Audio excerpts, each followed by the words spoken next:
Hello and welcome back to the Clifton Smith's weekly discussion. Hello.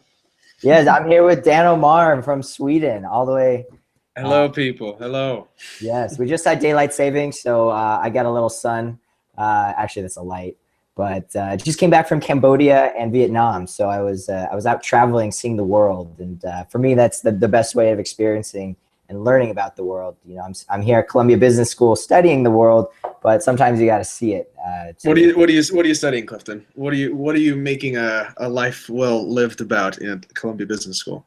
Yeah, so right now it's a lot of finance, a lot of cap tables, lots of venture capital speak, going a little organizational change and communication. So, obviously in the middle of a 3-hour lecture on mergers and acquisitions, you're not thinking you're having a well-lived life.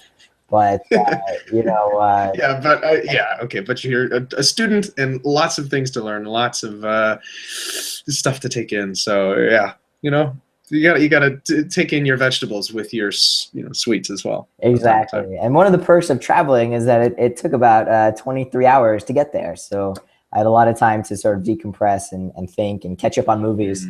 Mm. One of the What you things did? You didn't read while you were on the plane, or you just constantly just watching television and reruns of the Kardashians?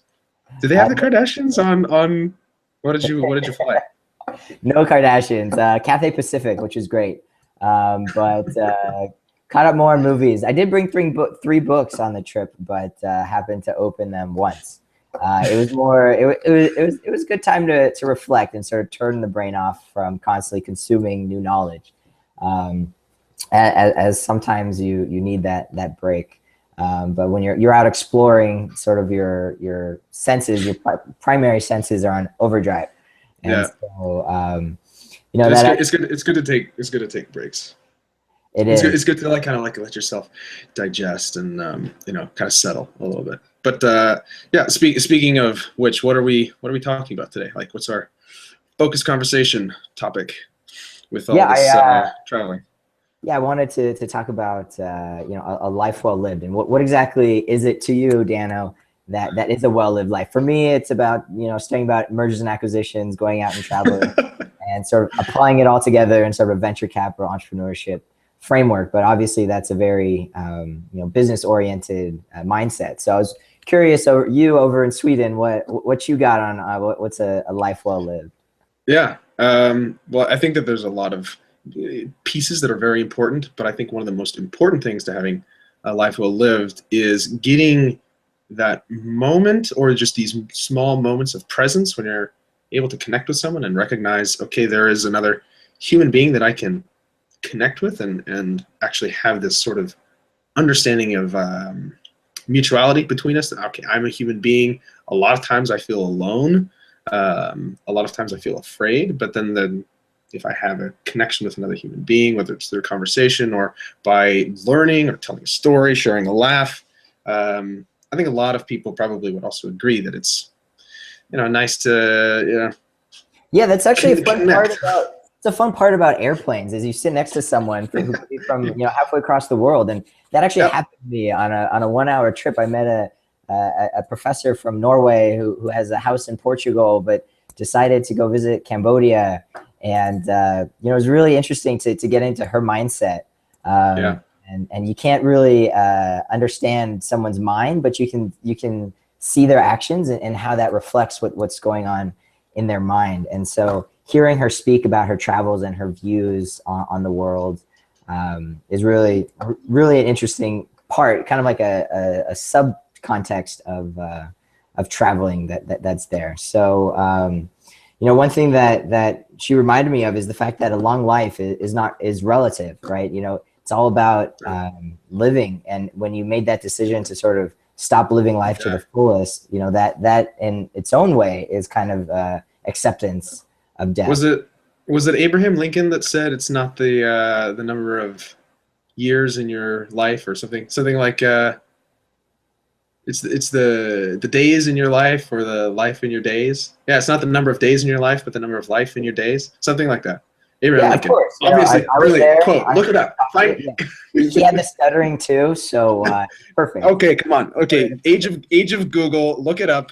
obviously something very profound. Clifton Smith will quote it. He'll put it somewhere. We'll find it and we'll put it in the notes so you can look at how profound I am in my own mind, referencing Abraham Lincoln.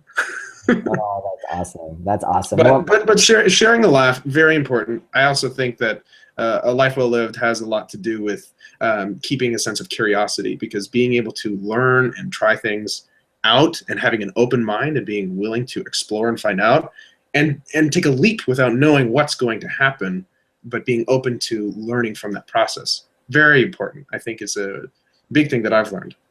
And I also think, speaking of other old people that have quoted that, Cicero, this guy that you've read and been so kind to share your notes with me. He talks about the difference between old age and youth.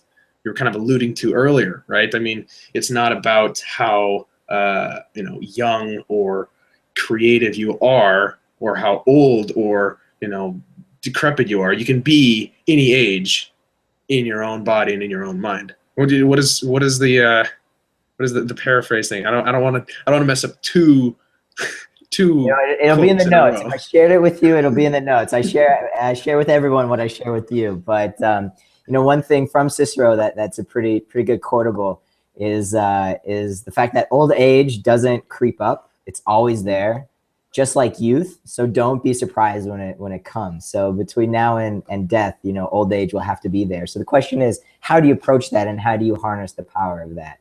So one of the things that Stoic believers preach is the acceptance and inevitability of death, and how do you act accordingly once you know that it's coming, and having a positive relationship with that mindset, not a negative mindset with the inevitability of death and the potential futility of life. But one thing about memory when you get older, is if you don't use it, you lose it, and that's a quote from I believe Abraham Lincoln. But I think that's from 40-Year-Old Virgin, if I remember correctly. Well, I think you might be right there. I think that's where Abraham actually got his quote from. But one thing is that if you went outside or you went into the woods and you buried treasure, some part of me believes you're going to remember where you buried it. And just like that approach is the fact, if you come across all bits of information and all experiences with that type of majesty and value, you'll be able to really harness the power of your experiences. You can sort of passively sit on a plane and put on headphones and watch a movie for 21 hours, or you can engage in conversation, engage in reflection. And I'm not a perfect person, so I did a little bit of both. But to me, that was great, and that set up sort of the trip and a wonderful experience in my life. So that's what I've been going through. Continue. That's what you've been going through. That's what I've been going through, and so I just sort of want to close my thoughts up with a quote that is a quote from Cicero. The best armor of old age is a well-spent life preceding it. A life employed in the pursuit of useful knowledge, in honorable actions, and the practice of virtue, to improve yourself every day, because that never leaves you, and the conscious and remembrance of past good actions brings unspeakable comfort to the soul. So on that note, Dano, what are your concluding thoughts on what makes a well-lived life? Oh man, I don't know if I can top a quote like that. I will take it though, and maybe tie it to the things that you had just said right before, which is taking something like the wisdom from past learners who have gone through an entire life and codified their knowledge into the best that they could and written it for us, is fantastic for us to digest and use. But also pairing that and going out and having our own experiences, taking opportunities to try new things, and then marrying those two with a moment of reflection and pausing to like, okay, this is what I read, this is what I did, now let me make some space to think about how I feel and digest this experience and turn it into learning that I can take with me later into life. And I believe that is kind of the spirit of what this quote is saying. Oh, I And totally agree. I totally yeah, agree. The combination of an academic awesome. setting I nailed it. reading Yes, with an 100%. experience of traveling. Yes, and on that, we'll leave it to you, Dano. 1 point to Dano in his hypothetical game. So thanks for joining us on thecliftonsmith.com, and hope to talk to you again soon.